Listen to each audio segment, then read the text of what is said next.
بسم اللہ الرحمن الرحیم۔ دنیا کا واحد گناہ جہالت ہے۔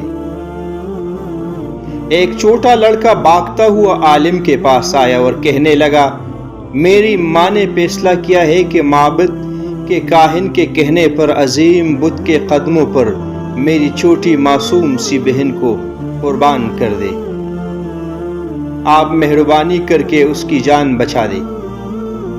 عالم لڑکے کے ساتھ فوراً معبد میں پہنچا اور کیا دیکھتا ہے کہ عورت نے بچی کے ہاتھ پاؤں رسیوں سے جکڑ لیے ہیں اور چھری ہاتھ میں پکڑے آنکھ بند کیے کچھ پڑھ رہی ہے۔ بہت سے لوگ اس عورت کے گرد جمع تھے اور بت خانے کے کاہن بڑے فخر سے بت کے قریب ایک بڑے پتھر پر بیٹھا یہ سب دیکھ رہا تھا۔ عالم جب عورت کے قریب پہنچا تو دیکھا کہ اسے اپنی بیٹی سے بے پناہ محبت ہے اور وہ بار بار اس کو گلے لگا کر والہانہ چوم رہی ہے، مگر اس کے باوجود معبد گدھے کے بت کی خوشنودی کے لیے اس کی قربانی بھی دینا چاہتی ہے۔ عالم نے اس سے پوچھا کہ وہ کیوں اپنی بیٹی کو قربان کرنا چاہ رہی ہے۔ عورت نے جواب دیا، کاہن نے مجھے ہدایت کی ہے کہ میں معبد کے بت کی خوشنودی کے لیے اپنی عزیز ترین ہستی کو قربان کر دوں تاکہ میری زندگی کی مشکلات ہمیشہ کے لیے ختم ہو جائے۔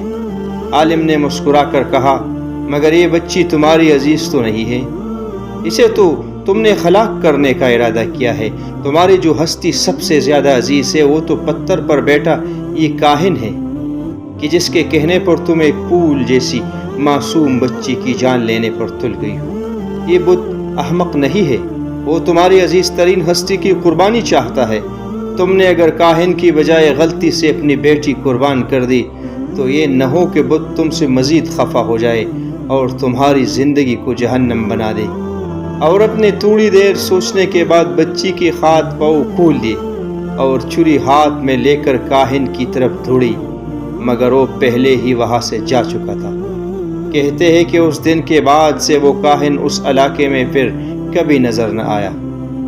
دنیا میں صرف آگاہی کو فضیلت حاصل ہے اور واحد گناہ جہالت ہے۔ جس دن ہم اپنے کاہنوں کو پہچان گئے ہمارے مسائل حل ہو جائیں گے۔